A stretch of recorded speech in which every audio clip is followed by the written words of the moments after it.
McKenzie River Headwaters are one of Oregon's most famous recreation areas. Lava flows from 3,000 years ago changed the land, creating Clear Lake and two beautiful waterfalls, Sahalie and Koosah.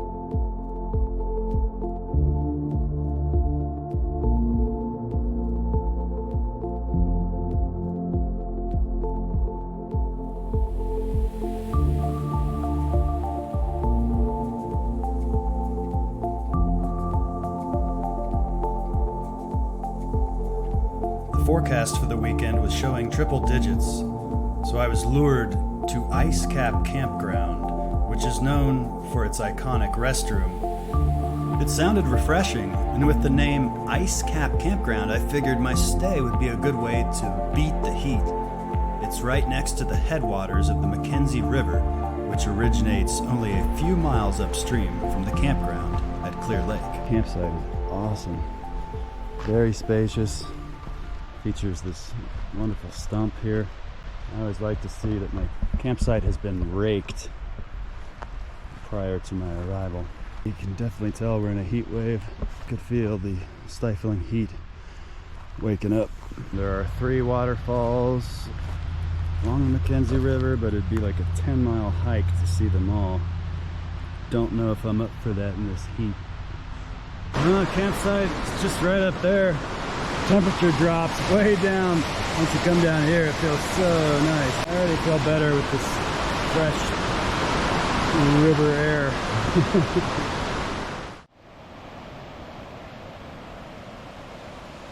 I knew it was foolish to hike a long way in the 100-degree heat, but after feeling the cold air near the river, I figured that if I got too hot, I could just dip my head in the river.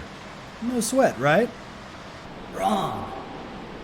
I learned an important lesson on this hike: to not assume that a river on a map is above ground. Yeah, there is no one out here. Doesn't feel too bad. And I got my backpack loaded with fluids. That's just so still. I keep going over these bridges, but there's no water under them. Totally dried up. A little bit wobbly. Another mile, another bridge over a dried up stream. All right, coming out of the dried up forest of silence, came around this corner. Can hear some falls, people shrieking. About time too, because man, it is roasting out here. I was beginning to doubt that there is any water back here.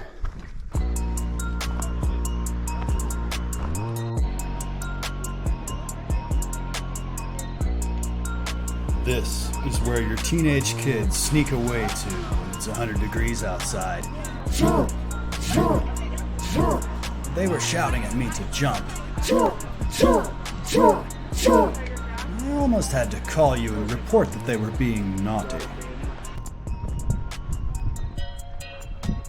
The trail I had taken was along a dry stretch of riverbed that was buried by a lava flow from a nearby crater about 1,600 years ago. The river flows underground and surfaces at Blue Pool. The entire hike was filled with surprises and confusion, but I wasn't alone in this. I came across several haggard-looking folks asking me for directions and water. "Where's Blue Pool?" one of them asked me. "I don't know, I just hiked 4 miles along a dry riverbed looking for Tamolitch Falls." Turns out Blue Pool is Tamolitch Falls, but since water was diverted upstream for hydroelectric use, Tamolitch Blue Pool has been rendered a seasonal waterfall. Here's an example. At this intersection, you can go left to see Blue Pool and pedestrians, or go to the right and see bicycles. I chose a third option and traveled back down through the dried up riverbed forest of silence toward camp. So I'm standing where the McKenzie River should be. You saw that pool back there, Blue Pool. That water must have been fed from the underground river. All the maps I checked said that this trail goes along the McKenzie River.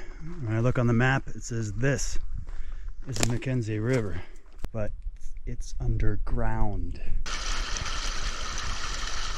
Although I had brought plenty of fluids on my hike, I had never been so glad to finally see the water again coming back. The McKenzie is the sole tap water source for the cities of Eugene and Springfield, which fulfills the water needs of about 200,000 people. And that explains why there are so many dams, power plants, and diversion reservoirs along the river. It was pretty extreme. First time I've camped in 103-degree weather. Got some mileage in. I am exhausted. I need to rehydrate, have a snack, might go for a stroll. It's a fun day though. Wow.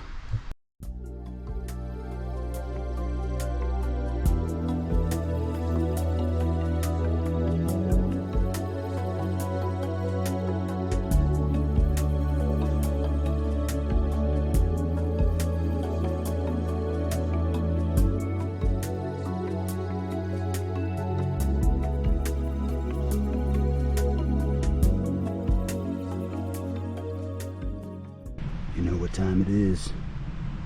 Chili time. It's friggin' hot out here. Didn't have much of an appetite all day. I think it had something to do with the heat.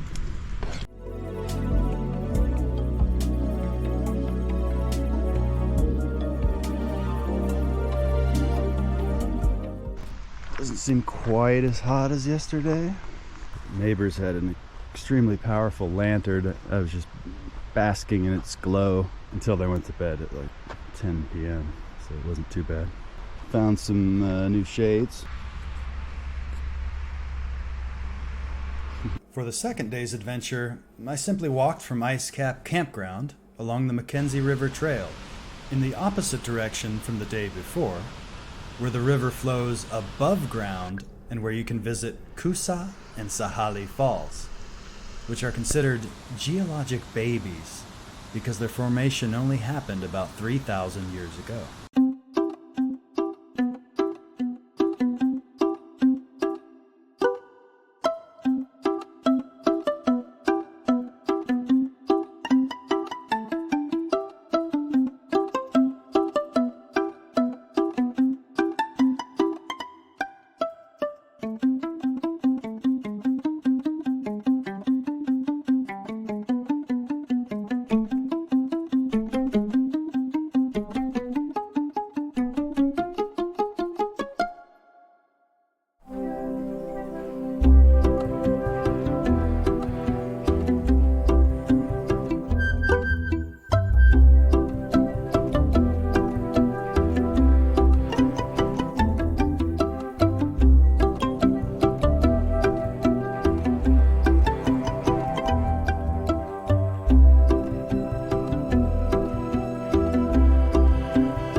Vandals of positivity and empowerment made their mark on the guardrails in the area, which reminded me that I was just off a highway that goes directly to Eugene. Next, I crossed the McKenzie River to make my way back along the other side of the river. Not many of the tourists decide to take this route, apparently. I didn't encounter anyone else along the trail for the rest of the day.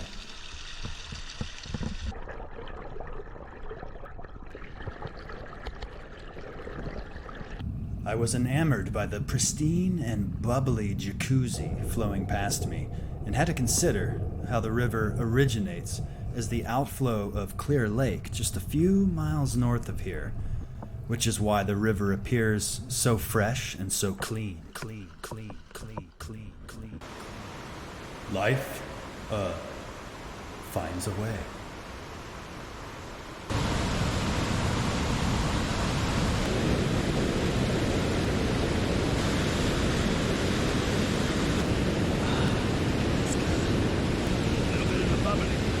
Down there chilling. This guy screams at me from across the way. How'd you get down there? Scared me. Like, I took the bridge.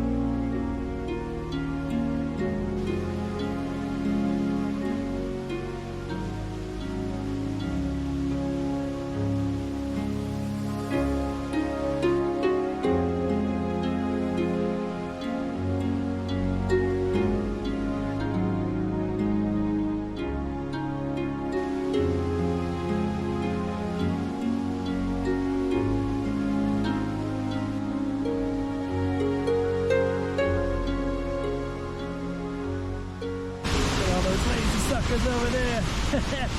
You're looking at me like, how do we get over there? It's amazing how certain areas, you can just feel this cold rush come over you. It's quite refreshing.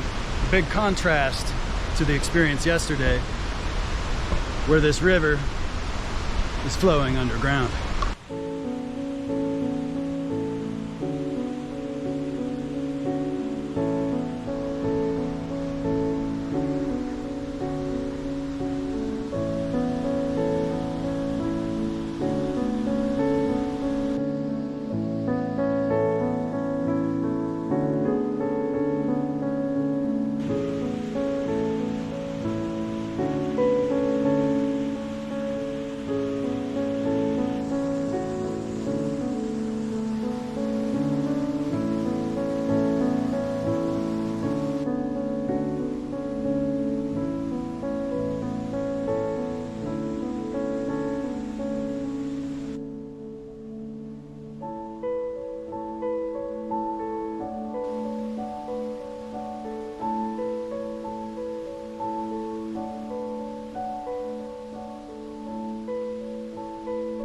If you keep your eyes open while wandering, you just may be lucky enough to stumble upon an ancient mythical creature reincarnated as a nursery stump in the forest.